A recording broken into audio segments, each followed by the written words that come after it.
It's time to become the most influential entrepreneur. This is our review of Carnegie.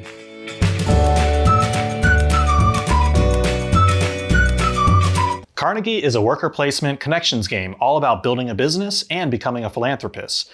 And I'm a big fan of Andrew Carnegie's life, so I was really excited to jump into this game. There are so many moving pieces to this game that it can be a little overwhelming. However, when you succeed, it's that much more satisfying. We'll tell you all about it after this quick how to play.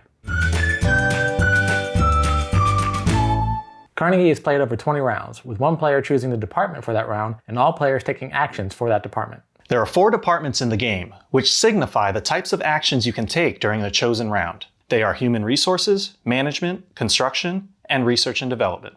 In order to perform actions in their department, players will need to have activated workers to perform those actions. Some actions can be taken by just having workers, and some will need the workers to be sent on a mission on the main board. During the game, players will need to earn income from their employees, increase their transport track, and build projects in the cities. When players build projects in neighboring cities, they establish connections, and the more connections players establish to the 4 major cities will increase their points at the end of the game.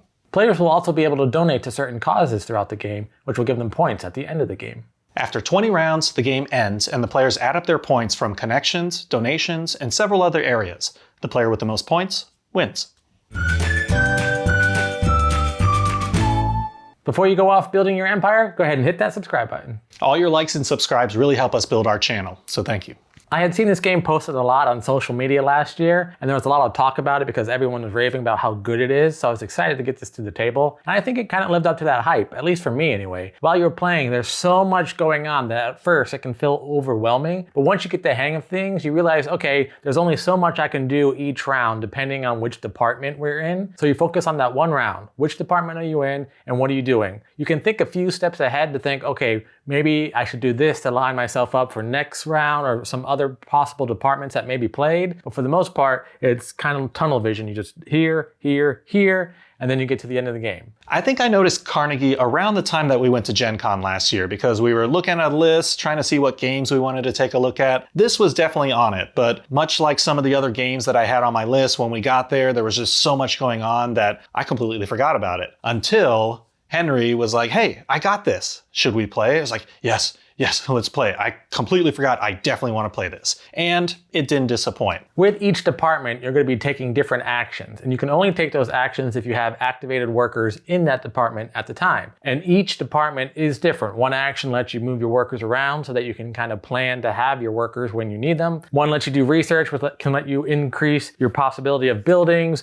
or increase your transport track. The construction will let you build projects in the cities. That's a big way how you're going to score points at the end is you need to have those connections to the major cities and you need to increase your transport track. So those 2 things are key things to focus on. So you're making the connections to get those points, you're making income, you're increasing your transportation track, you're donating to charities so that you can get endpoint bonuses. I like that there's a lot going on and you can focus on one thing, you can try to do a lot of little things, and either way, both strategies will give you an opportunity to still win at the end. You don't have to do one track. In the games that we played, no one really ever had a blowout lead, so there was never really thinking, oh yeah, anytime you play this game, you should definitely do this. I like that every time you play this game, it can be different and you can explore different ways to earn points and you'll always be in it. You're moving the workers around to different rooms and sometimes you can have more in one than the other if you're trying to really go for a certain department to do the action. But you got to be careful though, because if other people are kind of paying attention where you are,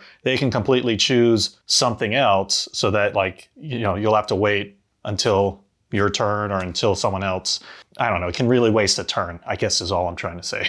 One of the downsides of this game is choosing the department at the beginning of each round because there's only one department. So if you're planning to go in a certain order and other players aren't picking in that order, or someone's just picking things just to be a wild card, or just happens to throw you off, then that may mess up your strategy, which could be a little frustrating. And I can understand why people, if you're playing this for the first time and someone really messes up your strategy and you're not able to do all the things you're trying to do, you may have a bad taste about this game when you're playing it. However, play it a few more times and you'll see that that doesn't always happen. happen, and more often than not, you're gonna have the opportunities to do what you need to do when you need to do them. When we were first playing it and I was learning it, I was talking to Lee and the other people that we were playing, I was like, it's kind of like blackjack when if you're sitting later on in the table and people in front of you aren't playing the way that they're supposed to, and they're just choosing cards randomly or hitting when they're not supposed to hit, and you're in the back going, why are you doing that? It's sort of the same thing with the choosing of the department. Everybody here is lined up for construction. That should be the next thing.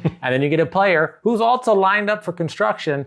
You know what? I'm gonna do human resources. Why are you doing human resources? Nobody needs you to do human resources. Now there is a special token which will let you choose which department you want to go to one time, or it's worth 3 points at the end of the game. However, that's only one time. There are 20 rounds. So even if you use it one time, you gotta figure out what's the best time to use it. I absolutely have to use it now in order to set myself up to get the most amount of points. So on that note of blackjack, it kind of just reminds me of like pattern recognition, hedging your bets too, right? Because as you move your workers around, it's like, okay, with what's going on there, with here, this is, I think this is how it's going to turn out. But yeah, if there is someone ridiculous who does something like that, could mess things up a little. This is the retail copy, so it's not the Kickstarter or deluxe edition or anything like that. So it's just the regular as it comes when you buy it as a store copy. You got some dual layer or triple layer boards. Although on the backs of them, it's just a piece of paper on the back that these things slide in, and some of them are already kind of warping or tearing off a little bit. So maybe not the best construction, but still looks great coming out of the box. The artwork by Ian O'Toole is great. Muted colors, but still lots of things going on. You can tell each different section where you are. So when you're on the map in the 4 different areas, you know exactly where you are. The cities have good iconography.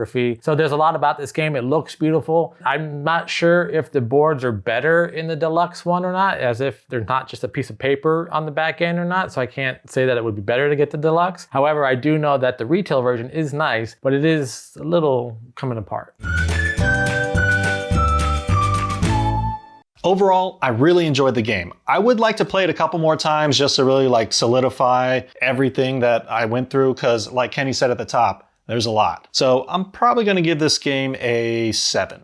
Overall, I really enjoyed this game. I like that there's a lot going on. I like that there are a lot of paths to victory. I like that it's a close game, at least in the ones that we were playing. There's some player action. It's still a heavy Euro game. You're still doing a lot solitaire stuff. It has some nitpicky things like the quality of the boards, the selection process of the departments. However, my enjoyment of the game on a long enough timeline, playing this enough times, beats out those little nitpicky things. So overall, I'm gonna give this game an 8. And that was our review of Carnegie.